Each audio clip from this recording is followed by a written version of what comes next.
নমস্কার বন্ধুরা।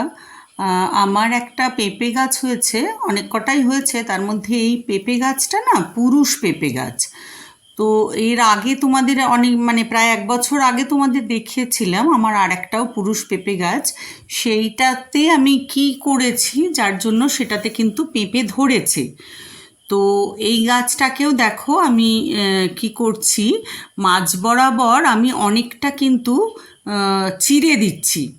পেঁপে গাছটায় যদি আমি চিরে দিই আর ভেতরে একটা কাঠি ঢুকিয়ে দিই, তাহলে কিন্তু পরবর্তীকালে দেখা যায় এই গাছে কিন্তু পেঁপে ধরে।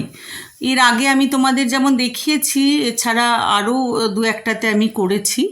তো এই মাঝ বরাবর কিন্তু দেখো আমি গাছটাকে অনেকটা চিরে দিলাম। তো এইবার এই চিরে দিয়ে এর মাঝখানে একটা কাঠি তোমরা ঢুকিয়ে দিতে পারো। এটাতে আমি আপাতত কাঠি ঢোকাইনি, পরে ঢুকিয়ে দেব। তো বা তোমরা অনেক সময় করা যায় কি, মাথাটাও কেটে দিতে পারো, সেক্ষেত্রেও কিন্তু দেখা যায় পেঁপে ধরছে। তো আমি এইভাবে করেছি, তোমরাও এটা কিন্তু করে দেখতে পারো, এতে ভালো ফল পাওয়া যায়।